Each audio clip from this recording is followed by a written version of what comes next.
Hey y'all, Rebecca here for a Health is Wealth update. If you're new to my channel, I'm here on YouTube documenting my journey to financial independence to retire early, but I am also on a little bit of a health quest because health is wealth. I don't want to reach financial independence and sacrifice my health along the way in this journey. So once a month, I make a video about my progress on my health is wealth journey. And this month is special because, as the thumbnail said, this is a 1-year update. I started this health is wealth journey at the end of October last year in 2019. And as y'all know, 2020 has been fraught with challenges for all of us, but I am here with some great news today. So I'm happy to report my 1-year update to y'all today. I will say that while I am updating you guys on the numbers and I do have a goal weight number in mind, this journey is way less about what the number on the scale says versus how I feel. And we'll get to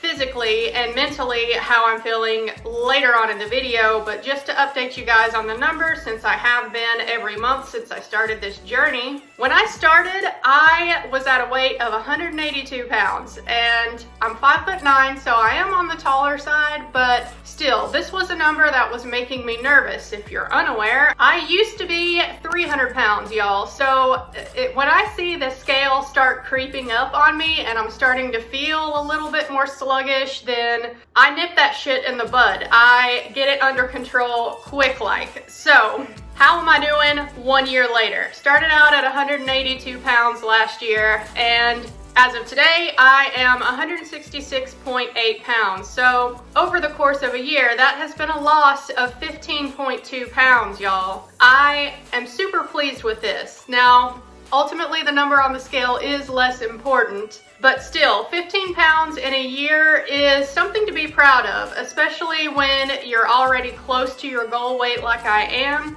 Those last few pounds do tend to hang on, and I feel like I'm kind of a couple pounds up, a couple pounds down from week to week, and I am still not quite at the goal weight I had set for myself, but as of today, I am only 8 pounds away, so that is not bad. And 158, 159 pounds is the lowest weight that I have ever seen on a scale ever for me. So that was the number that I had in mind. But honestly, y'all, if I stayed at this weight for forever, I would be happy. I am perfectly fine being 166.8. I feel good. So yeah, there you have it. Down 15.2 pounds in the last year. As far as my measurements go, I have been keeping track of chest measurement, waist, hips, and one thigh. So in the last year, I am down a total of 5 inches in those areas, which again, may not sound like a whole lot, but I know for a fact that my entire body has been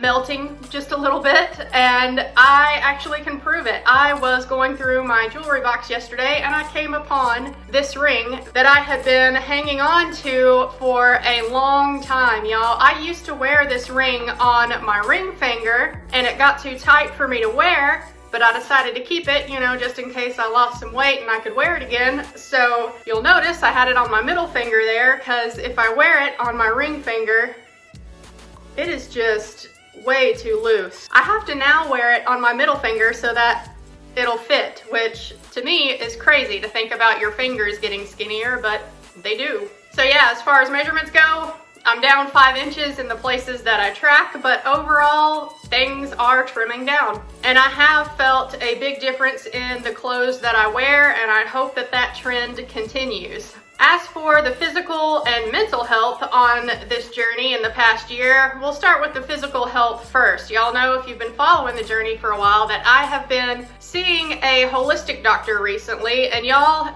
it's been expensive, but it has absolutely been worth it. They have uncovered previously unknown things about my health, and I'm happy to say that I am well on the way to physically feeling a lot better than I did this time last year, and that is worth any amount of money if you ask me. Things are still not quite perfect, but I have a ton more energy and drive than I did this time last year. I'm feeling more like I think I ought to, as someone who is almost 35 years old.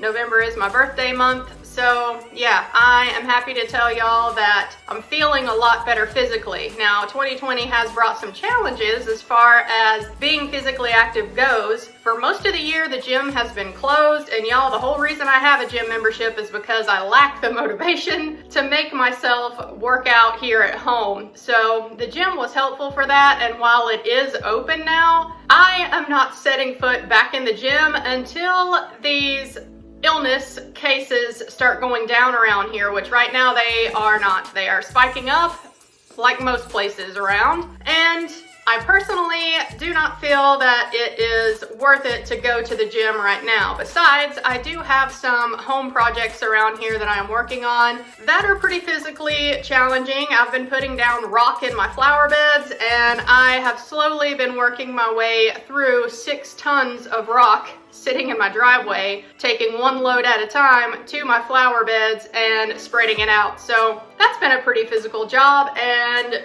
I'll count that as activity, even if it's not a dedicated gym visit. Now, as far as mental health goes, 2020 has also been a challenge for me, y'all. A couple of big mental challenges for me.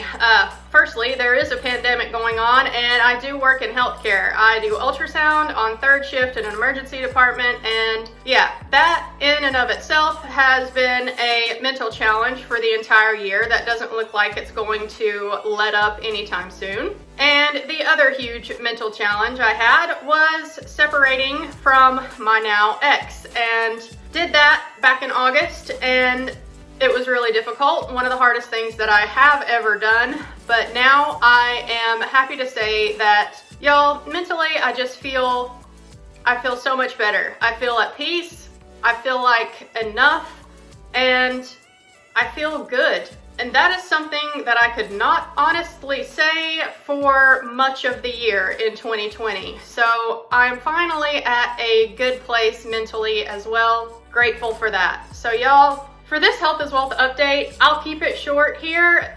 It's all good news this time, and I'm really happy to be able to report some good news to y'all. And going forward with this Health is Wealth series, honestly, I'm not entirely sure if I'm going to continue it into 2021. I do definitely want to do one more update at least in December, because I do have to see my holistic doctor one more time. We're going to get a permanent plan for me going forward, and also I'm getting my thyroid levels checked again, because as of today, currently when I'm filming this video, I am no longer taking thyroid medicine, and I am really hoping that when I recheck my thyroid labs at the end of this month or beginning of December, I'm really hoping that my thyroid levels will stay steady and I can stay off of the prescription medicine Synthroid. Now, I'll likely always need to take these thyroid support supplements that I've been on, but I would much rather